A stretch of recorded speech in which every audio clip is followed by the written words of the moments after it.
Hello friends, welcome back to my channel. இன்னைக்கு நம்ம ரொம்ப எஃபெக்டிவான 30 வகையான பொருட்கள் சேர்த்து செஞ்ச ஹோம்மேட் ஹெர்பல் ஹேர் ஆயில் எப்படி ரெடி பண்றது அப்படினாங்க பார்க்க போறோம். இப்பல்லாம் பாத்தீங்கன்னா தலைமுடி சார்ந்த பிரச்சனைகள் ரொம்பவே அதிகமா இருக்கு. அதுல முதல்ல முடி ரொம்ப அதிகமா கொட்றது, இரண்டாவது முடி நல்லா நீளமா அடர்த்தியா வளராம இருக்குது, அடுத்ததா இளநரை நரைமுடி. சிலருக்கு பாத்தீங்கன்னா முடி வந்து பார்க்கிறதுக்கு நல்லா சாஃப்ட்டா ஷைனிங்கா இல்லாம ரொம்ப ட்ரையா இருக்கும். சிலருக்கு ஸ்ப்ளிட் எண்ட்ஸ் வந்து நிறைய இருக்கும். இது மாதிரி அனைத்து விதமான தலைமுடி சார்ந்த பிரச்சனைகளுக்கும் நம்ம தனித்தனியா சொல்யூஷன் தேடுறதை விட வீட்டிலேயே நாம ரெடி பண்ணக்கூடிய இந்த ஹோம்மேட் ஹெர்பல் ஹேர் ஆயில் வந்துட்டு ஒரு சிறந்த தீர்வை கொடுக்கும். இந்த ஆயில் உங்களுக்கு வேணும்னா என்னை இதில் கொடுத்துருக்கிற நம்பருக்கு கான்டாக்ட் பண்ணுங்க, நாங்கள் உங்களுக்கு கொரியர் பண்ணி அனுப்பி வைக்கிறோம். வாங்க இப்போ இந்த ஹோம்மேட் ஹெர்பல் ஹேர் ஆயில் எப்படி ரெடி பண்ணுறது அப்படின்னு பார்க்கலாங்க. இதில் மொத்தமாக 30 வகையான இன்கிரிடியன்ட் சேர்த்துருக்கோம்.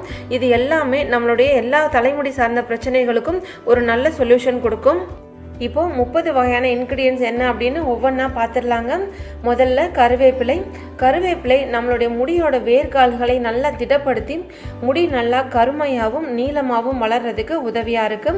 அடுத்ததா வேப்பிலை நம்ம தலையில் ஏற்படக்கூடிய பேன், ஈறு, பொடுகு மற்றும் இன்ஃபெக்ஷன், அரிப்பு இது மாதிரி பிரச்சனைகளிலிருந்து பாதுகாக்கிறதுக்கு உதவியாக இருக்கு. அடுத்ததா சின்ன வெங்காயத்தில் அதிகமான அளவு சல்ஃபர் இருக்கிறதுனால இது வழுக்க தலையில் கூட முடியை நல்லா வளர வைக்கக்கூடிய ஒரு சக்தி இருக்குங்க. மருதாணி நம்மளுடைய ஸ்கேல்ஃபை நல்லா கூல் பண்ணி இளநரை மற்றும் நரைமுடி பிரச்சனைக்கு நல்ல தீர்வை கொடுக்கும், உடம்பையும் நல்லா குளுகுளுன்னு வச்சுக்கோங்க. அடுத்ததா வெற்றிலை முடி கொட்டுறதை நல்லா வேகமாக குறைக்கும், பொடுகையும் நல்லா கண்ட்ரோல் பண்ணும். நெல்லிக்காய் நம்மளுடைய ரத்த ஓட்டத்தை தூண்டி முடியை நல்லா நீளமாகவும் அடர்த்தியாகவும் வளர்கிறதுக்கு உதவியாக இருக்கும். அடுத்ததா ஆலுவேரா தலையில் உள்ள டெட் செல்ஸ் எல்லாத்தையும் ரிமூவ் பண்ணி முடியை நல்லா சாஃப்டாகவும் ஷைனிங்காகவும் வச்சுக்கிறதுக்கு உதவியாக இருக்குது. பாதாம் பருப்பில் உள்ள பயோட்டின், ஒமேகா 3 மற்றும் ஒமேகா 6 கொழுப்பு அமிலங்கள் முடியை நல்லா அடர்த்தியாகவும் நீளமாகவும் உறுதியாகவும் வளர்கிறதுக்கு உதவியாக இருக்குது. இது கற்பூரவள்ளி இலை, இது இளநரை மற்றும் பொடுகு குறைக்கிறதுக்கு உதவியாக இருக்கு.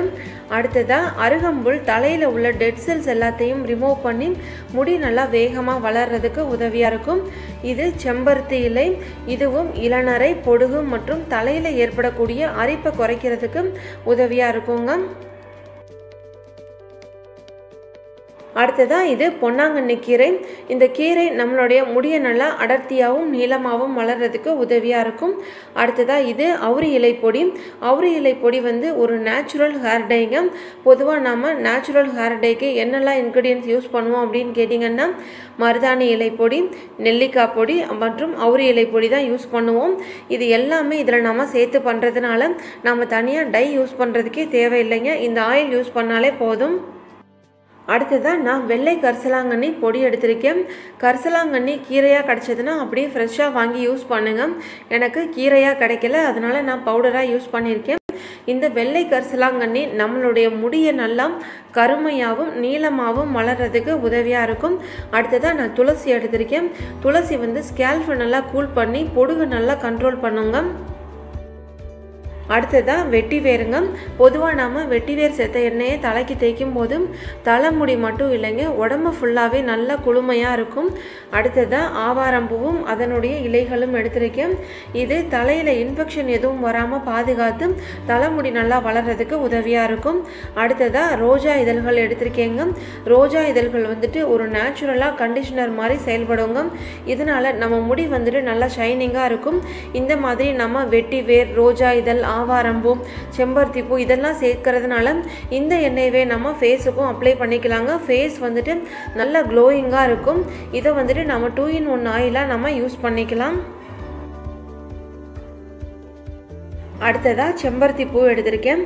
செம்பருத்தி பூ சேர்க்கும் போது இந்த மாதிரி அதனுடைய மகரந்தத்தையும் கீழே உள்ள காம்பையும் எடுத்துருங்க. இந்த மாதிரி வெறுமனே பூ மட்டும் சேர்த்தா போதுங்க. நீங்கள் இதுக்கு காஞ்ச செம்பருத்தி பூ இருந்தால் கூட சேர்த்துக்கலாம். அடுத்ததாக கடுகு பொடுகுக்கு காரணமான ஃபங்கஸை வரவிடாமல் தடுக்குதுங்க. வெந்தயத்தில் அதிகமான அளவு புரோட்டீனும் நிக்கோட்டினிக் ஆசிடும் அதிகமாக இருக்கிறதுனால முடி வளர்ச்சி அதிகமாக இருக்குது, பொடுகையும் நல்லா கண்ட்ரோல் பண்ணும். கிராம்பு வந்து ஸ்கால்ஃபில் உள்ள அரிப்பை வந்து நல்லா கண்ட்ரோல் பண்ணுது. அடுத்ததாக ஓமம். ஓமம் வந்து இளநரையும் பொடுகையும் கண்ட்ரோல் பண்ணுறதுக்கு உதவியாக இருக்கும். பூண்டில் உள்ள விட்டமின் சி மற்றும் கொலாஜன் முடியை நல்லா அடர்த்தியாக வளர்க்குறதுக்கு உதவியாக இருக்கும். அடுத்ததாக பட்டை. பட்டை வந்து நம்மளுடைய இரத்த ஓட்டத்தை நல்லா தூண்டி முடியை நல்லா அடர்த்தியாக வளர்க்குறதுக்கு உதவியாக இருக்கும். அடுத்ததாக மிளகு. மிளகுல உள்ள விட்டமின் ஏ மற்றும் சி முடி வளர்ச்சியை அதிகப்படுத்தி பொடுகை நல்லா கண்ட்ரோல் பண்ணுது. அடுத்ததாக ஆளி விதை எடுத்திருக்கேங்க. ஆளி விதை முடியில் உள்ள வெடிப்பை நல்லா சரி பண்ணி முடியை நல்லா ஒரே மாதிரி நீளமாகவும் அடர்த்தியாகவும் நல்லா ஷைனிங்காகவும் வளர்கிறதுக்கு உதவியாக இருக்கும். அடுத்ததாக கருஞ்சீரகத்தில் வந்துட்டு வழுக்கத்தலையில் கூட முடியை வளர்க்குற அளவுக்கு சத்துக்கள் அதிகமாக இருக்கும். அதே மாதிரி இது ரெண்டுமே நம்மளுடைய ஸ்கின்னுக்கும் ரொம்பவே நல்லதுங்க. நான் ஏற்கனவே சொன்ன மாதிரி இந்த ஆயிலை நம்ம ஃபேஸுக்கும் நல்லா அப்ளை பண்ணி மசாஜ் மாதிரி பண்ணி குளிக்கலாம். ஃபேஸும் வந்துட்டு நல்லா ஷைனிங்காகவும் நல்லா க்ளோயிங்காகவும் இருக்குங்க. அடுத்ததாக இஞ்சி வந்து ஒரு துண்டு எடுத்திருக்கேன். இஞ்சி வந்து பொடுகை நல்லா கண்ட்ரோல் பண்ணி முடி வளர்ச்சியை நல்லா அதிகரித்து கொடுக்கும். அடுத்ததாக எலுமிச்சம்பழத்தில் உள்ள விட்டமின் சி வந்து பொடுகை நல்லா கண்ட்ரோல் பண்ணி முடி வளர்ச்சியை நல்லா தூண்டும். இப்போ நம்ம எல்லா இன்க்ரீடியன்ஸையும் அரைச்சிக்கலாம். முதல்ல ட்ரை இன்க்ரீடியன்ஸ் எல்லாத்தையும் தண்ணி எதுவும் சேர்க்காம நல்லா நைஸான பவுடரை அரைச்சி எடுத்துக்கலாம். இப்போ பாருங்கள், நல்லா நைஸாக அரைச்சாச்சு. அரைச்சது எல்லாத்தையும் ஒரு பெரிய பேசின் மாதிரி இதில் ஒன்றா சேர்த்து போட்டு வச்சுக்கோங்க. இப்போது அதே மாதிரியே மற்ற இன்க்ரீடியன்ஸ் எல்லாத்தையும் நம்ம அரைச்சி எடுத்துக்கலாம்.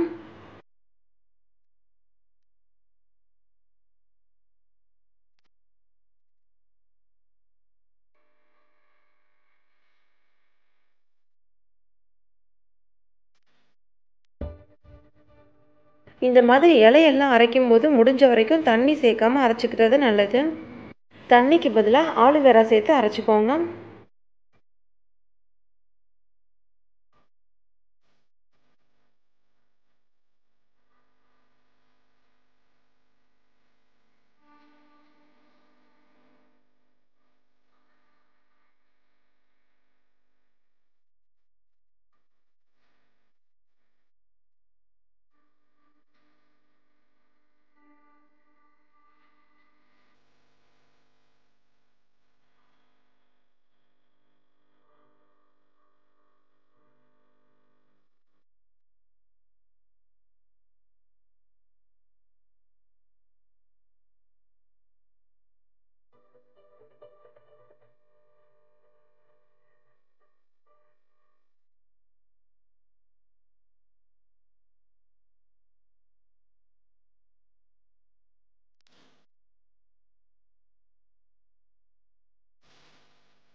எல்லா இன்க்ரீடியன்ஸையுமே சேர்த்து இப்போது நல்லா அரைச்சாச்சு.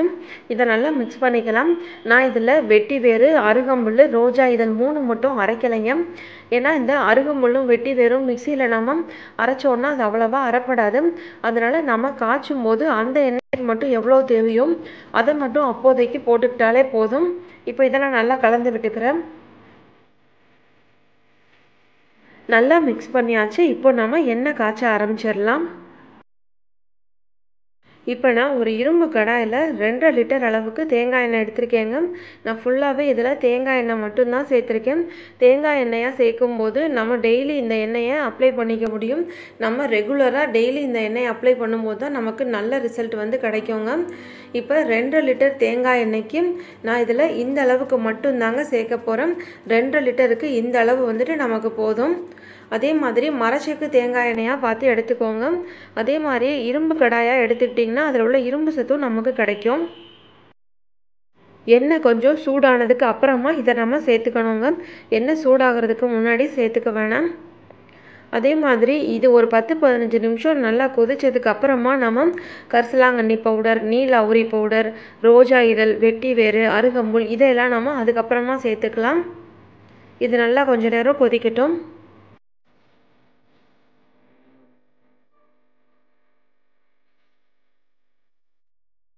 எண்ணெய் கொதிக்க ஆரம்பித்த உடனே லோ ஃப்ளேமில் மாற்றி வச்சுக்கோங்க. கரண்டி வச்சு நல்லா கலந்து விட்டுட்டே இருங்க. இப்போ பாருங்கள், இந்த நம்ம அரைச்சோம்ல அதெல்லாம் எந்த அளவுக்கு நல்லா பச்சையாக இருக்குன்னு. இதில் உள்ள ஈரப்பசையெல்லாம் நல்லா போய் நல்லா கருப்பாக மாறி வருங்க. அது வரைக்கும் இந்த எண்ணெயை நம்ம காய்ச்சிக்கணும். அதுக்கு நமக்கு குறைஞ்சது ஒரு அரை மணி நேரமாவது ஆகுங்க. 10 நிமிஷம் போல் நல்லா கொதிச்சிருச்சுங்க. இப்போ நான் இதில் வெட்டி வேறு சேர்த்துக்கிறேன். ஒவ்வொரு இன்க்ரீடியன்ஸாக பார்த்து மெதுவாக சேர்த்துக்கோங்க. அதே மாதிரி மொத்த எண்ணெயும் காய்ச்சி முடிக்கிற வரைக்கும் பக்கத்துலேயே இருந்து நல்லா கலந்து விட்டுட்டே இருங்க. அதே மாதிரி ஃபுல்லாக லோ ஃப்ளேம்லேயே தாங்க இருக்கணும். அடுத்ததாக இதில் அருகம்புல் சேர்த்துக்கிறேன். இந்த 2.5 லிட்டர் எண்ணெய்க்கு எவ்வளோ தேவையோ அந்த அளவுக்கு சேர்த்துக்கிட்டா போதுங்க. அடுத்ததாக இதில் ரோஜா இதழ்களையும் சேர்த்துக்கிறேன். இந்த ரோஜா இதழ்களும் நல்லா கலர் மாதிரி நல்லா கருப்பு கலராக வந்துருங்க. அது வரைக்கும் இதை நம்ம நல்லா கொதிக்க வச்சுக்கணும்.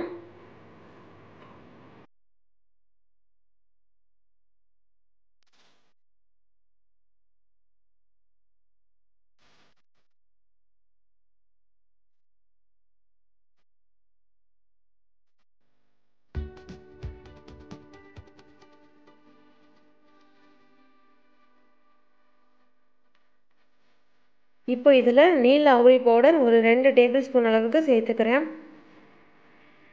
நீல அவுரி பொடி சேர்த்த உடனே எண்ணெயோட கலர் அப்படியே ஃபுல்லாக பச்சை கலராக மாறிடுச்சு. அதே மாதிரியே நான் இதில் வெள்ளை கரிசலாங்கண்ணி பவுடரும் ஒரு 2 டேபிள் ஸ்பூன் அளவுக்கு சேர்த்துட்டேங்க. அதை வீடியோவாக எடுக்க விட்டுட்டேன். இப்போ எல்லா இன்க்ரீடியன்ஸுமே சேர்த்தாச்சுங்க. இது இப்போது நல்லா கொதிச்சு கலர் மாறி வரட்டும். ஒரு அரை மணி நேரம் கிட்ட ஆகும். அதுக்கப்புறமா நம்ம எப்படி இருக்குன்னு பார்க்கலாம். இப்போ ஒரு அரை மணி நேரம் ஆயிடுச்சு. பாருங்கள், எண்ணெயோட கலர் எந்த அளவுக்கு நல்லா மாறி வந்திருக்குன்னு. இப்போ நம்ம ஸ்டவ்வை ஆஃப் பண்ணிடலாம். இப்போ நம்ம ஃபாலோ பண்ண வேண்டிய ஒரு முக்கியமான டிப்ஸ் என்ன அப்படின்னு கேட்டிங்கன்னா, இந்த கடாயை கண்டிப்பாக ஏதாவது ஒரு பிளேட் வச்சு மூடி வைக்கக்கூடாதுங்க. அப்படி நம்ம மூடி வச்சோன்னா அந்த சூட்டில் அதில் உள்ள வேர்வை தண்ணி எண்ணெயிலேயே விழுந்துடும். இதனால் எண்ணெய் சீக்கிரமாகவே கெட்டு போயிடுங்க. அதனால் இதை அப்படியே ஓப்பனாக அப்படியே ஆற வச்சுருங்க. இப்போ நீங்கள் இரும்பு கடாய்க்கு பதிலாக நான்ஸ்டிக் கடாய் இல்லைனா ஹிண்டாலியம் இது மாதிரி ஏதாவது ஒன்றில் இந்த ஆயில் ரெடி பண்ணியிருந்தீங்கன்னா கொஞ்சம் ஆறுனதுக்கப்புறமா அந்த எண்ணெயை சில்வர் பாத்திரத்தில் மாற்றி வச்சுருங்க. அது நல்லா ஆறுனதுக்கப்புறமா அதை நீங்கள் ஃபில்டர் பண்ணி எடுத்துக்கோங்க. இப்போ நான் எல்லா எண்ணெயும் காய்ச்சி வடிகட்டி எடுத்து வச்சுருக்கேங்க. எண்ணெய் நல்லா திக்காக இருக்கும். ஏன்னா இதை நம்ம ஒரு அரை மணி நேரம் கிட்ட நல்லா கொதிக்க விடுறதுனால அது அப்படியே நல்லா சுண்டி திக்காக இருக்குங்க. இந்த எண்ணெயை 1லேருந்து ஒரு 3 மாதம் வரைக்கும் நீங்கள் ரெகுலராக யூஸ் பண்ணும்போது தலைமுடி சார்ந்த எல்லா பிரச்சனைகளுக்கும் இது ஒரு நல்ல தீர்வாக இருக்கும். எந்த கெமிக்கலும் சேர்க்காம 30 வகையான இன்க்ரீடியன்ட் சேர்த்து செஞ்ச ரொம்ப எஃபெக்டிவான இந்த ஹோம்மேட் ஹெர்பல் ஹேர் ஆயில் உங்களுக்கு வேணும்னா என்னை இதில் கொடுத்துருக்கிற நம்பருக்கு கான்டாக்ட் பண்ணுங்கள். நாங்கள் உங்களுக்கு கொரியர் பண்ணி அனுப்பி வைக்கிறோம். இந்த வீடியோ உங்களுக்கு யூஸ்ஃபுல்லாக இருக்கும்னு நினைக்கிறேன். இந்த வீடியோ உங்களுக்கு பிடிச்சிருந்தா மறக்காமல் சுஜா சமையல் சேனலை சப்ஸ்கிரைப் பண்ணி பக்கத்தில் உள்ள பெல் ஐக்கானையும் ப்ரெஸ் பண்ணிக்கோங்க. தேங்க்யூ.